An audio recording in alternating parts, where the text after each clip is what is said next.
16 arrested in Tulsa for involvement with a Mexican cartel.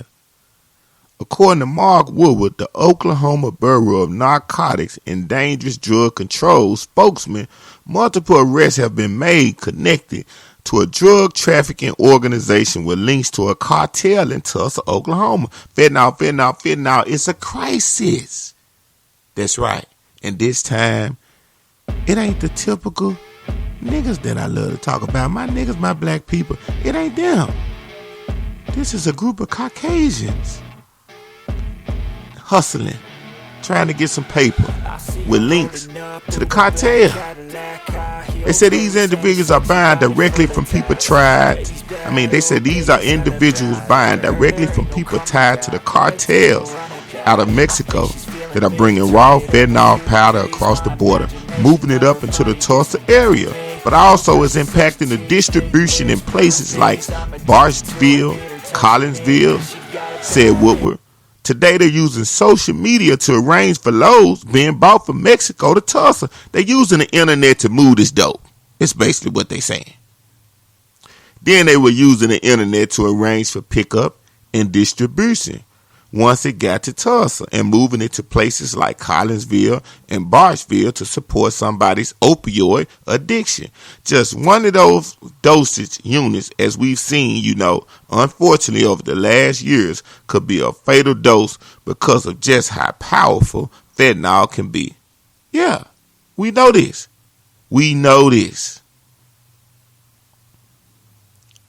All these people, those are connected with the connection. It's about 1, 2, 3, 4, 5, 6. This about 12, 13 motherfucking people. Now they said that there were 300 drug overdose deaths in 22 in Oklahoma alone. 90% of the drug overdose deaths were unintentional, meaning they didn't even intend to kill themselves. Man, this fentanyl shit is so strong that I done heard from people that just a crumb of it. I'm trying to describe it to you where you can visually picture what I'm saying. Say you take a eraser, right? An eraser on a pencil, and you break that out. They say that amount right there ingested into the average person's body can kill them. Yeah, just a speck of it. This how strong that this substance is. But it's over here so tough now that the average local drug dealer that's trying to make some money, a quick buck, they willing to risk killing you just to make some money. So that's why the OD and overdose rate is so high right now. You would be surprised how many motherfucking local drug dealers across the world that's selling fentanyl, fake pills, fake Loratab 30s. They selling the fake Percocet 30, the fake Xanax. They crushing, and they have a machine that they crush these pills, and it makes a mold just like the real one that your doctor prescribed. And then they get on the street, and knowing that this shit can take somebody's life, they get right out there and sell it. They don't give a fuck. I have ran into people, but I don't have time to call the police on motherfuckers all day long and do the job that the government has to do. That's not my place. When I run into people like that, I just tell them that, hey, you're playing a dirty game, and my other thoughts I keep to myself because they got to deal with their consequences. And I just pray that I hope that whoever they sell this fake ass shit to, that it don't kill them, because it's sad. And after that, I don't deal with those type of people. If I meet you and you say you out here hustling in the streets, if that's your way of life, besides, my corporate people that I know and working people that I know, if you selling something that ain't gonna kill somebody, okay, do your thing. But if you tell me you selling some fentanyl, I am no longer in your presence no more. I know you're a piece of shit. I know you're garbage. I know you're evil. So you done let me know to get the fuck away from you when you let me know this what you would do. Now you might think that you're tricking me, because you can meet people like this at a bar.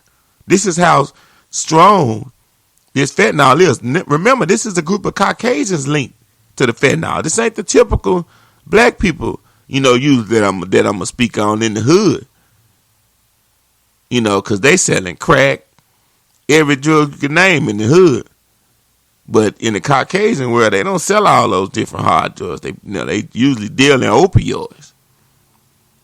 Now, in fact, people are ordering as much as 1 to 2 ounces of raw fentanyl powder. They can get like 250 doses out of this. So they saying that they can. That's enough to supply 250 people. Now they say they got 3 different groups of individuals that were all linked to the same distributors.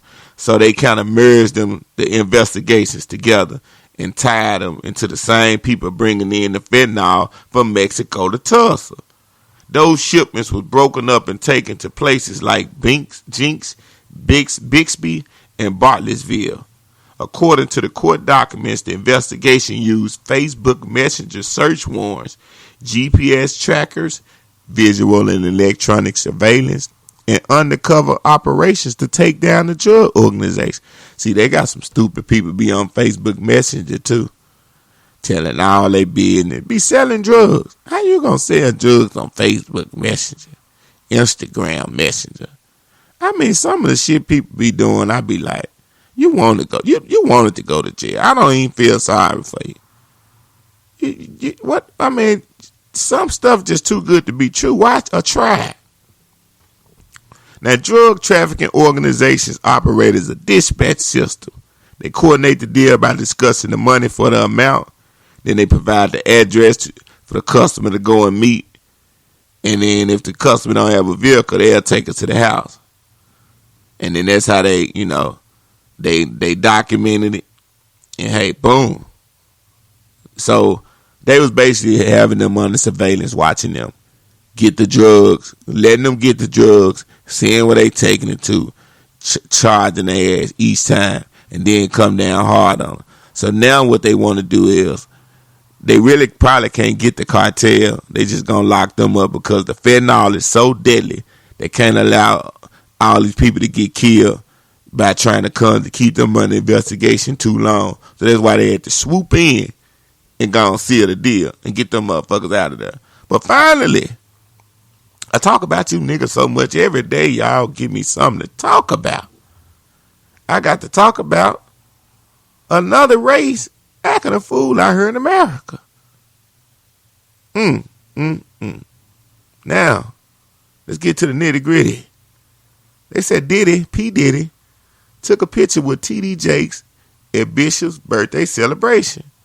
Social media users claim the music mogul's hand gesture is a sign he's an Illuminati. Now, we see these pictures so much that we done seen so many, I'm damn near convinced now that it is an Illuminati sign. Because they always taking the same exact picture. Now, when you see 1 or 2 people do it, you be like, okay, that's just something somebody did. Moving their hands or some shit like that around. Excuse me. But this here, you see P. Diddy standing next to T.D. Jakes. He got this famous upside down diamond signal that we done seen a lot of people take before, and they done put up saying they was in an Illuminati. So goddamn, how many celebrities we see gonna do? What else should we think?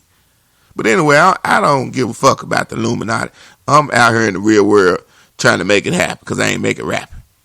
So anyway, that's what they saying about Illuminati. Now, Diddy's extracurricular activities are being questioned once again. Sean Diddy Combs and Bishop T.D. Jakes were recently spotted together, celebrating what seemingly looked like the pastor's 65th birthday. It should come no surprise that they were good friends. Now, Diddy is 52, and they supposed to be bringing like a series to Revolt TV. P. Diddy owns Revolt TV. That's his own network and shit like that.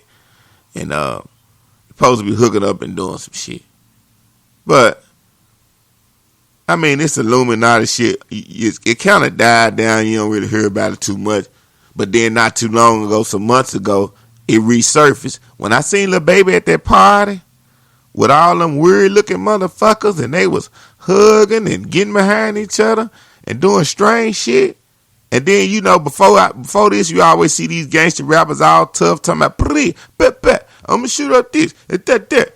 and this nigga was all behind that other man's booty like he wanted to dive in, and he looked so soft, like a cuddly teddy bear. I think it's something going on. I don't know what type of gang that they got in Hollywood, but they got some type of gang, some type of affiliation, and certain people just get down a certain way. You know, just let people do what they do. You just tune into another motherfucking episode of Legend of Coming. And I hope today that you got some entertainment, some information. I hope that your life is going good for you. I hope that you ain't about to get a divorce. I hope that when you get paid this weekend, you got some extra money to spend so you can please yourself and not be so stressed about life. If you like red wine, sip you some red wine. I don't like white wine. If you like marijuana, then that's okay. No drugs. We don't do that. Only good herb to relax and relieve so you can retrieve and believe. This is positive vibes, positive messages, positive energy. I want everybody to live, uplift, thrive, and get what you want. It's been a beautiful episode. I enjoyed you.